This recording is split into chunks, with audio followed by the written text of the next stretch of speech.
Hello friends, welcome back to my channel. हम अपना cover कर रहे हैं Indian politics from M Laxmikanth. आज स्टार्ट कर रहे हैं हम इसका 23rd chapter, that is parliament of India.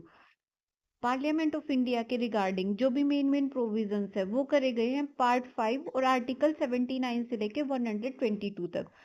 Main provisions जैसे कि ऑर्गेनाइजेशन कैसे होगी पार्लियामेंट की, कंपोजिशन क्या होगी, ड्यूरेशन, ऑफिसर्स जैसे कि स्पीकर, डेप्यूटी स्पीकर, इन सब के बारे में मेंशन करा गया है। प्रोसीजर्स क्या क्या फॉलो करी जाएंगी पार्लियामेंट के हाउसेज में, पावर एंड प्रिविलेजेस क्या क्या होंगी पार्लियामेंट की। तो इन सब प्रोविजंस को हम वन बाय वन अपना डिटेल में कवर करते हैं। तो फर्स्ट देखते हैं कि ऑर्गेनाइजेशन ऑफ पार्लियामेंट कैसे होती है इंडिया के अंदर।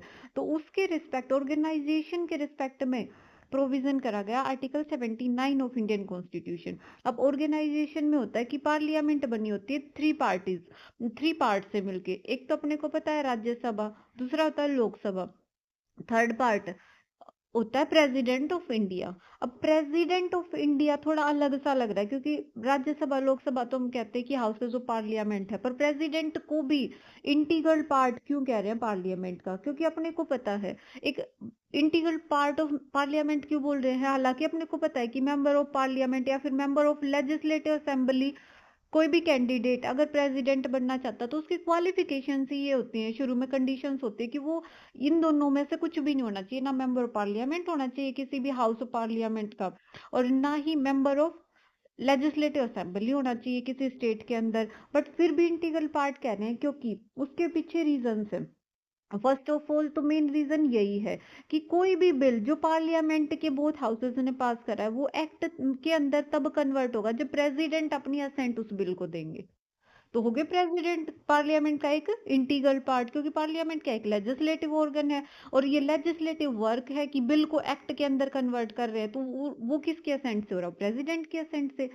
और क्या होता है कि अगर लोकसभा को डिसोल्व करना है तो डिसोल्व कर सकते हैं प्रेसिडेंट, बट वो बात अलग है कि council of minister headed by prime minister उनकी एड एंड एडवाइस पे करते हैं प्रेसिडेंट ये डिसोल्यूशन। बट फिर भी ये पावर होती है प्रेसिडेंट के अंदर।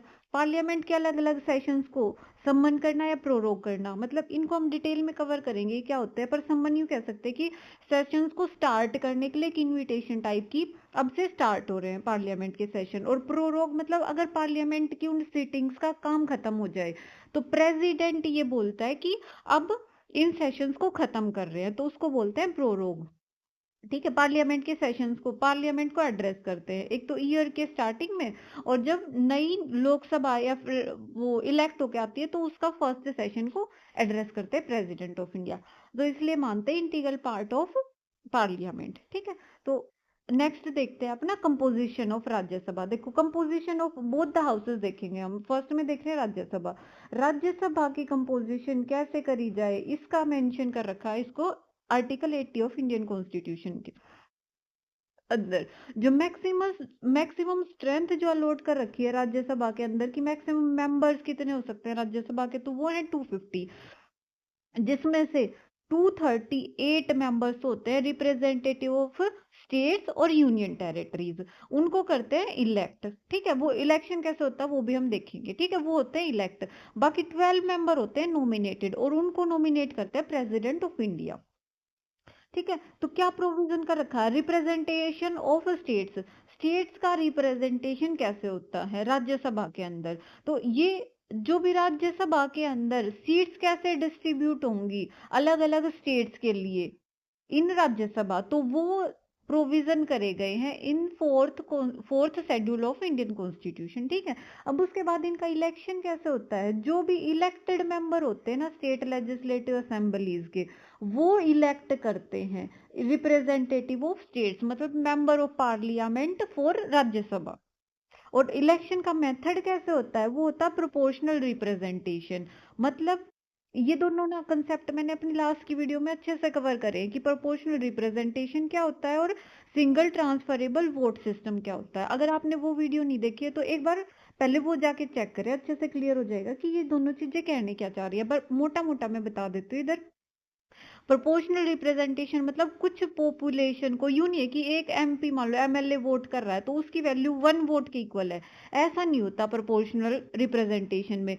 वो एमएलए जितनी भी पॉपुलेशन को रिप्रेजेंट कर रहा है उसके अकॉर्डिंग उसके वोट की वैल्यू डिसाइड करी जाती है उसके प्रपोर्शन में, ठीक है। और दूसरा है सिंगल ट्रांसफरेबल वोट।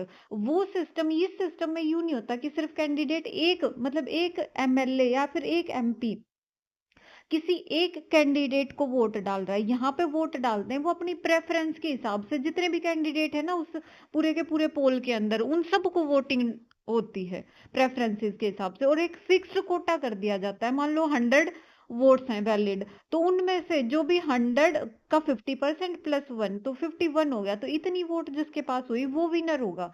और अगर किसी एक के पास, किसी एक कैंडिडेट के पास इतने वोट्स नहीं है, तो जो लिस्ट वोट थी ना जिस कैंडिडेट के पास, उसकी फर्स्ट प्रेफरेंस को तो हटा के और सेकंड प्रेफरेंस में जिन कैंडिडेट्स को डाला था उनको डिस्ट्रीब्यूट कर दिया जाएगा सारे कैंडिडेट्स के अंदर। और इस प्रोसीजर को तब तक अप्लाई रखा जाएगा जब तक ये क्लियर कट विनर ना आ जाए, मतलब 51 वोट्स ना आ जाए उसके पास, ठीक है। आगे है seats are allocated based on the population of state, तो वही तो है कि प्रोपोर्शनल रिप्रेजेंटेशन है कि जितना भी वो मेंबर ऑफ लेजिस्लेटिव असेंबली जितनी पॉपुलेशन को रिप्रेजेंट कर रहा है उसी के हिसाब से उसकी वोट वैल्यू को डिसाइड करा जाएगा। नेक्स्ट देखते हैं कि रिप्रेजेंटेशन ऑफ यूनियन टेरिटरीज कैसे होता है। तो यूनियन टेरिटरीज में सिर्फ दिल्ली और पुडुचेरी की पॉपुलेशन इतनी है कि वहां पे रिप्रेजेंटेशन भेजा जा सके, दिया जा सके राज्यसभा के अंदर। बाकी और यूनियन टेरिटरीज की पॉपुलेशन कम है। और उनको कैसे चूज करा जाता है, उनको इनडायरेक्टली इलेक्ट करा जाता है, जैसे कि पार्लियामेंट में प्रिस्क्राइब्ड हो, मतलब एक इलेक्टोरल कॉलेज उसके लिए इलेक्ट करा जाता है, सिलेक्ट करा जाता है। नेक्स्ट है नॉमिनेटेड मेंबर की राज्यसभा के अंदर नॉमिनेटेड मेंबर्स का भी हमने जिक्र करा था ना, पहले तो इलेक्टेड मेंबर्स थे स्टेट्स और यूनियन टेरिटरीज से। अब है कि 12 मेंबर्स को प्रेसिडेंट के पास पावर होती है कि नॉमिनेट कर सकता है 12 मेंबर्स को। किसके बेस पे, कुछ उनके पास स्पेशलाइजेशन हो, लिटरेचर के बेस पे, साइंस आर्ट या फिर सोशल सर्विस के फील्ड में, कुछ इन फील्ड के अंदर कुछ ना कुछ स्पेशलाइजेशन हो, एक्सपीरियंस हो, तो उसके बेस पे प्रेसिडेंट इनको नॉमिनेट कर सकता है, ठीक है। तो ये सारे प्रोविजंस है with respect to composition of Rajya Sabha.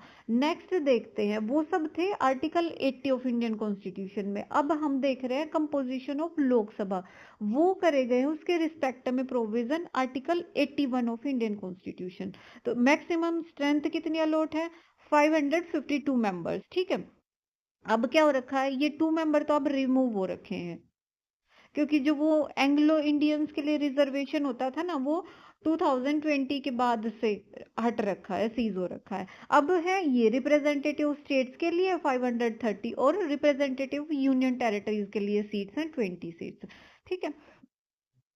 तो मेथड ऑफ इलेक्शन अपने को पता है, लोकसभा के अंदर जो डायरेक्टली पीपल, अलग अलग कॉन्स्टिट्यूएंसी बना दी जाती है अलग अलग स्टेट्स के अंदर, तो उन कॉन्स्टिट्यूएंसी से अलग अलग रिप्रेजेंटेटिव जाते हैं और उनको इलेक्ट करते हैं हम नॉर्मल, मतलब उनको अडल्ट फ्रेंचाइजी के थ्रू इलेक्ट करा जाता है वोट डाल के, ठीक है, यूनिवर्सल एडल्ट फ्रेंचाइजी के बेस पे। तो स्टेट्स के अंदर तो अपने को पता है डायरेक्टली वोट डाल के और पॉपुलेशन वहां पे कॉन्स्टिट्यूएंसीज के अंदर अपने रिप्रेजेंटेटिव भेज देती है। और यूनियन टेरिटरीज के अंदर पहले पार्लियामेंट ने ये बोला था, कॉन्स्टिट्यूशन में प्रोविजन था कि पार्लियामेंट जैसे भी डिसाइड करेगी ना उस तरीके से यहाँ पे इलेक्शन वगैरह होगा, या फिर जो यहाँ के रिप्रेजेंटेटिव है वो सिलेक्ट करे जाएंगे। तो पार्लियामेंट ने लॉ बनाया और उसके अंदर बोला कि डायरेक्टली इलेक्शन कर के थ्रू यूनियन टेरिटरीज से रिप्रेजेंटेटिव आएंगे लोकसभा, ठीक है। तो फिर वो सेम सिस्टम है जैसे अलग अलग स्टेट्स के अंदर है, वैसे ही यूनियन टेरिटरीज के अंदर है कि इलेक्शन कैसे होगा उनके रिप्रेजेंटेटिव्स का स्टेट्स और यूनियन टेरिटरीज के अंदर।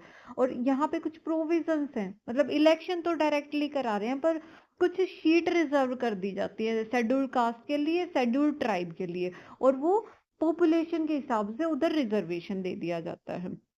और टेरिटोरियल कॉन्स्टिट्यूएंसीज बनती हैं ताकि यू पूरे के पूरे स्टेट में यूं तो नहीं हो सकता ना कि सिर्फ एक जगह पूलिंग हो रही है, तो फिर अलग अलग कॉन्स्टिट्यूएंसीज बनाई जाती है और वहां पे उधर से उनके रिप्रेजेंटेटिव भेज दिए जाते हैं। तो ये एक माइंड मैप के थ्रू देख सकते हैं कि कंपोजिशन ऑफ लोकसभा का कैसे हुआ था। देख लिया कि डायरेक्ट इलेक्शंस होंगे, यूनिवर्सल अडल्ट फ्रेंचाइजी मतलब जो भी अबो 18 ईयर एज है या फिर किसी लॉ या फिर कॉन्स्टिट्यूशनल प्रोविजन के अकॉर्डिंग उसको डिस्क्वालीफाई नहीं कर रखा इलेक्टर को, तो फिर वो वोट डाल सकता है।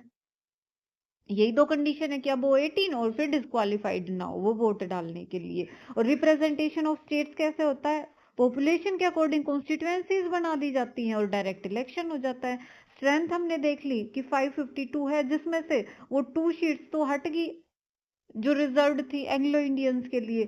अब बची क्या है, 530 तो बची है स्टेट्स के लिए और 20 फॉर यूनियन टेरिटरीज के लिए। प्रोविजन कहाँ करा गया है कि कंपोजिशन ऑफ लोकसभा कैसे होगी, तो ये 81 के अंदर है लोकसभा का कंपोज। कुछ रिजर्व्ड सीट्स हैं किसके लिए, कुछ एससीज के लिए कुछ एसटीज के लिए। और रिप्रेजेंटेशन ऑफ यूनियन टेरिटरीज कैसे था, वो भी डायरेक्ट था, देख लिया था हमने। और नो नॉमिनेटेड मेंबर्स, क्योंकि पहले ये 2 मेंबर्स का नॉमिनेशन होता था एंग्लो इंडियंस के लिए, पर कॉन्स्टिट्यूशनल आर्टिकल 104 के अंदर इनको रिमूव कर दिया गया 2020 में। एक ये राज्यसभा के कंपोजिशन के लिए भी एक ऐसा ही माइंड मैप है कि इलेक्टेड मेंबर्स कैसे आते हैं, स्टेट कौन इलेक्ट करता है, जो स्टेट के अंदर एमएलएज होते हैं मेंबर ऑफ लेजिस्लेटिव असेंबलीज, वो इलेक्ट करके भेजते हैं जो भी रिप्रेजेंटेटिव होते हैं राज्यसभा के। टोटल स्ट्रेंथ अलॉटेड थी 250, जिसमें से इतने तो ये तो थे स्टेट्स के लिए मतलब जो इलेक्टेड थे, और 12 नॉमिनेटेड बाय प्रेसिडेंट होते हैं। वो कुछ स्पेशल फील्ड जैसे साइंस के फील्ड में, लिटरेचर के फील्ड में जो भी स्पेशल हो तो वो उनको नॉमिनेट करते हैं प्रेसिडेंट 12 मेंबर्स को। नॉमिनेशन का देख लिया। और फिर ईयर ऑफ टर्म, ये कंसेप्ट हमने पीछे देखना थोड़ा भूल गए थे। जैसे अपने को पता है लोकसभा, अच्छा ये कंसेप्ट आगे भी आएगा।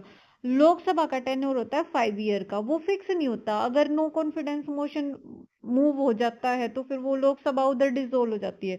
पर राज्यसभा होती है एक परमानेंट हाउस, उसको यूं बीच में डिसोल्व नहीं करा जा सकता, उसका टेन्योर होता है 6 ईयर्स का। और उसके जितने भी 1/3 मेंबर होते हैं ना, वो हर एक 2 ईयर के बाद उनको हटा दिया जाता है। ठीक है, तो इसमें अगर कोई डाउट हो तो ये दोनों कंसेप्ट अपने क्लियर हो गए कि कंपोजिशन ऑफ राज्यसभा कैसे होगा, कंपोजिशन ऑफ लोकसभा कैसे होगा, और सबसे पहले हमने देखा था कि ऑर्गेनाइजेशन ऑफ पार्लियामेंट कैसे हुआ था। तो इन टॉपिक्स में अगर कोई दिक्कत है तो कमेंट सेक्शन में डाल देना। और अगर मेरी वीडियोस रेलिवेंट लग रही है तो इनको लाइक शेयर जरूर करें, और चैनल सब्सक्राइब नहीं करा है तो चैनल को सब्सक्राइब करें।